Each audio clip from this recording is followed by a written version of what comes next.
Saudara-saudara yang dikasihi Tuhan, salam sejahtera bagi saudara-saudara semua. Mungkin ada di antara kita pada hari ini sedang terbaring sakit, atau mungkin juga ada di antara kita sedang berbeban berat dalam kehidupan, atau bisa jadi ada di antara kita justru pada saat ini sedang mengalami syukur dan sukacita. Biarlah dalam keadaan apapun kita tetap mengucap syukur kepada Tuhan, sebab di dalam rasa syukur selalu ada kekuatan baru bagi kita semua. Saudara-saudara yang dikasihi Tuhan, sekarang kita semua melihat gelombang kedua COVID-19 menggulung semakin meninggi. Tidak sedikit di antara kita dikuasai rasa cemas, apalagi ketika kita tahu begitu banyak rumah sakit yang tidak dapat menampung pasien lagi. Gelombang bagi seseorang bisa menakutkan, tapi bagi para peselancar yang memahami karakteristik gelombang tinggi menjadi tantangan yang menarik. Para peselancar handal akan melaju di tepi puncak gelombang dan akan bergerak menjauhi gelombang apabila ada tanda-tanda ia mulai pecah dan tumpah. Dan ia terus melaju sampai gelombang besar itu surut di tepian pantai. Mereka tidak takut gelombang. Mereka melihat gelombang sebagai sesuatu yang menantang. Karena mereka paham benar karakteristik gelombang, ada aturan-aturan yang mereka pegangi yang menuntun mereka tiba di tepi pantai bersamaan dengan surutnya gelombang. Saudara-saudara, begitu pula dengan gelombang pandemi COVID-19, kita tidak boleh membiarkan diri kita dikuasai rasa takut.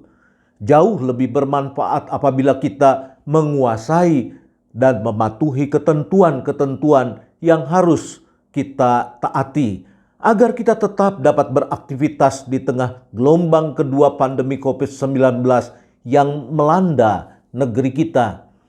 Hindari kerumunan dan sedapat mungkin lakukan aktivitas dari rumah. Ini ketentuan yang penting bagi kita dalam berselancar di atas gelombang kedua pandemi COVID-19. Kalaupun terpaksa keluar rumah untuk sesuatu yang tidak bisa dihindarkan, gunakan double masker dan hindari persentuhan, serta hindari bercakap terlalu lama dengan seseorang dan selalu membersihkan tangan. Pulang ke rumah, bersihkan tubuh kita, mandi dan keramas, hangatkan masakan yang dibeli dari luar, dan buatlah rumah menjadi tempat yang hangat serta menyenangkan. Hindari pertengkaran-pertengkaran yang tidak perlu. Jadikan diri kita menjadi orang yang menyenangkan bagi pasangan kita, bagi orang tua kita, dan juga bagi anak-anak kita. Persoalan besar dibuat menjadi kecil.